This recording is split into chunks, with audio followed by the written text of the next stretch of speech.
بسم الله الرحمن الرحيم. السلام عليكم ورحمة الله وبركاته. صلى الله على محمد صلى الله عليه وسلم. من قناة نور الزراعة أحييكم، معكم مهندس محمد علي، استشاري أمراض النبات وبرامج التسميد جامعة عين شمس. النهاردة نتكلم عن أهم أسباب الأمراض النماتودية في التربة وكيفية العلاج منها. النماتودة هي حيوانات دقيقة لا فقارية، تكون على شكل خيوط أو ثعابين بأشكال كروية أو عقدية أو ليمونية أو كمثرية أو كلوية. طبعا مثل الإبرية والخنجرية أو الحويصلات أو الحلزونية أو القلوية. قد تصيب المجموع الجذري، الورقي، البذور والسيقان والمجموع الخضري. المجموع الجذري ممكن تكون نماتودة داخل الجذور أو خارج الجذور أو متطفلة على الجذر نفسه. طول النماتودة دي من 4 مللي إلى من 4 من 10 مللي إلى 4 مللي ميكرون. طبعا بتمتد على الجذور. طبعا نصف بره ونصف جوه، اللي هي شبه اللي هي بتبقى على الجذور. النماتودة اللي على الجذور نفسها بتبقى جزء منها بره وجزء جوه. الجزء الامامي منها جوه النبات. من مثال نماتودة الاوراق، نماتودة البذور، نماتودة السيقان، ماشي، نماتودة الحبوب او التقاوي، نماتودة تعقد الجذور او التحوصلات او التحوصل، الخنجرية، الإبرية، نماتودة التقزم، ونماتودة تقصف الجذور والتقرح، ونماتودة الحفارة أو نماتودة الموالح. أنواع النماتودة من حيث التطفل، في 3 أنواع للتطفل. في نماتودة بتتطفل على المجموع الجذري اللي هو المجموع الجذري، وفي واحدة بتتطفل على المجموع الخضري. المجموع الخضري طبعا بتنقسم إلى نماتودة الساق والأوراق، ونماتودة البذور والأوراق، نماتودة البرائم والأوراق. طيب، بعض النماتودة مرتبط بعفان الجذور لأنها بتسبب جروح في النبات، تصيب النبات بأعفان. طيب، النماتودة المتطفلة على المجموع الجذري تنقسم إلى 3 أشياء. في نماتودة خارجية التطفل، يعني خارج الجذر، مثال نماتودة التقزم والنماتودة الخنجرية ونماتودة تقصف الجذور ونماتودة الحلزونية ونماتودة الإبرية. طيب، في داخلية التطفل تدخل داخل النبات، مثل تعقد الجذور أو نماتودة التحوصلات أو نماتودة التقرح أو نماتودة الحفارة. طيب، في نوع تاني متطفل شبه داخلي، يتغذى على جذور العائل أو جذور النبات، نص النماتودة داخل النبات والنص الخارجي. الأمامي يخترق نسيج النبات، مثل نماتودة الموالح ونماتودة القلوية أو الكلوية. منها مصاحب للأمراض وأعفان الجذور. تحدث في النبات إصابات تؤدي إلى الأعفان. طريقة أخذ العينة النماتودة من التربة، بنأخذ العينة على بعد عمق 30 سم من الأرض في 5 أماكن متفرقة من الحقل أو المزرعة، سواء من الأرض أو جانب الجذور المزروعة، من جزء من السطح، جزء من الوسط، وجزء من العمق، وجزء من الجذور الحية، جزء من الجذور الميتة، جزء من الجذور الوسط.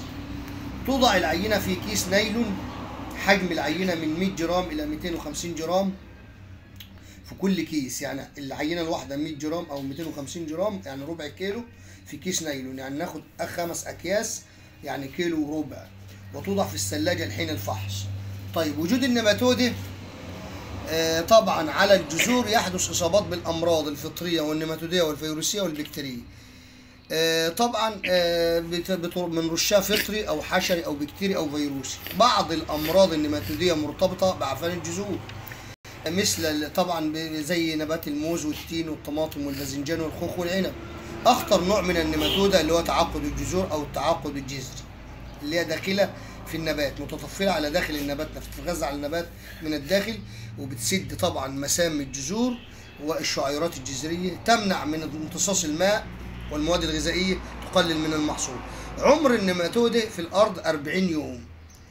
طبعا نباتات أنثى تصيب جميع النباتات، تؤثر على عدم امتصاص الماء والعناصر والتقزم، تقلل من المحصول. بعض أنواع النماتودة يسبب موت الأطراف، نهاية الأفرع أو موت الأفرع أو التدهور البطيء، مثل تدهور الموالح أو الحويصلية. وفي منها بيصيب البذور أو السيقان، زي القمح والشعير والبصل والكلام ده. السماد غير المحلل والحشائش تسبب نقل الأمراض. طيب، طرق مكافحة الأمراض النماتودية أو علاج النماتودة في التربة.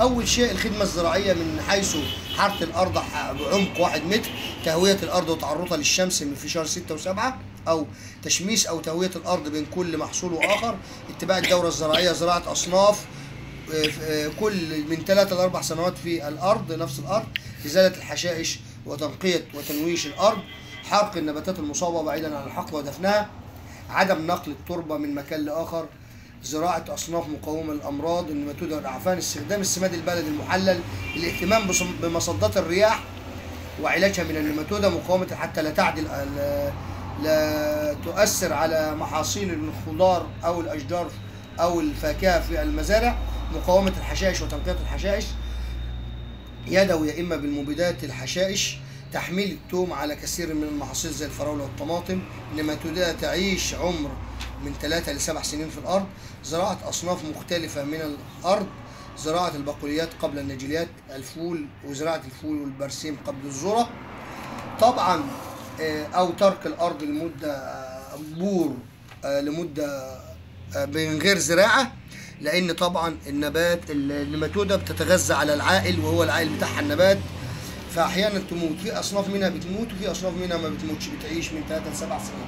اضافه الاسمده المركبه اللي هي الصغرى والكبرى تؤدي الى موت النماتوده، استخدام سلفات النشادر او نترات النشادر افضل من اللوريا اللي هي سلفات الامونيا، حرث النباتات البقوليه في الارض او حرث بعض النباتات الخضراء في الارض، زراعه اصناف مثل الاسبرجس والفول الصويا والثوم والبصل لموت النماتوده.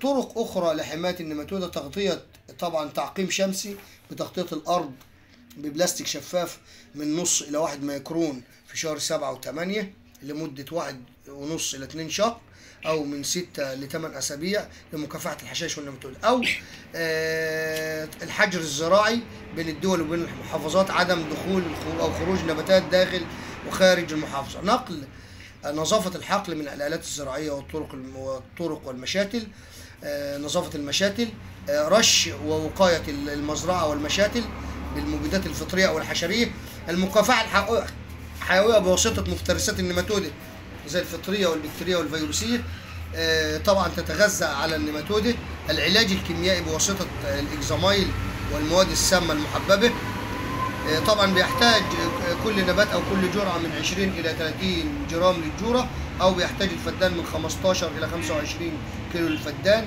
وفي السائل 3 لتر سماده، رش اللتر من 200 ل 400 لتر، طبعا يفضل الرش من بعد 15 يوم. طبعا في طريقه ثانيه لتعقيم الارض بواسطه بروميد المصايل او المواد الكيميائيه اللي هي تغطيه الارض بالبلاستيك الشفاف من نص الى 1 ميكرون لمده 10 ايام، وبعدها الزراعه ب 10 ايام تغطيه الارض بالبلاستيك. دي كل طبعا الحاجات اللي بتؤدي الى ظهور النماتودي وعلاجها، والسلام عليكم ورحمه الله.